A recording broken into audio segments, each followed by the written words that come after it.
Hello, welcome to Studio U. My name is Emmasutherland. I'm founder and naturopath here at Studio U Health Clinic, and with me, as usual, is Sonya our head nutritionist. Now, I was listening to a podcast the other day, which was discussing a research paper on inflammation and aging. Now, as I'm getting older, I'm looking in the mirror every morning. The topic of anti-aging is becoming more appealing. So I delved into the research, and it showed that in this study, they looked at two markers of inflammation, one called CRP and the other one called interleukin.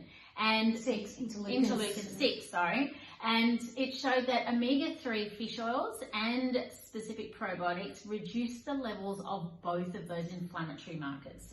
This is really exciting because we see this a lot in practice, this low-grade inflammation, that we have to try and tease out why. People will come to us with CRP levels that are higher than what we would want. And it's our job to try and tease out, well, where's that inflammation coming from? Absolutely. And how can we treat it as well? Yeah. And so drivers of low-grade inflammation are things like eating processed food. 100%. Eating gluten when you're having that reaction to it. So there's something called zonulin that is on our gut wall that opens up our gut to get the bad guys out, basically. Yeah, leaky gut.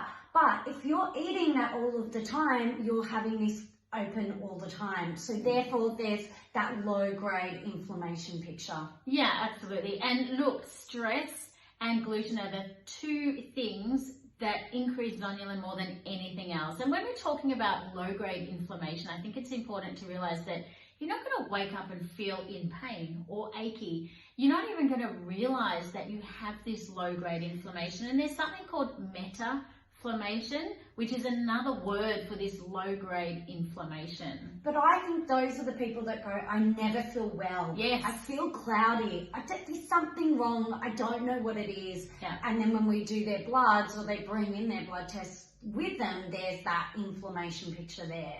Yeah, exactly. And it's just never feeling great, never feeling fantastic, just not having that mojo, which is something that we work on with our patients every single time.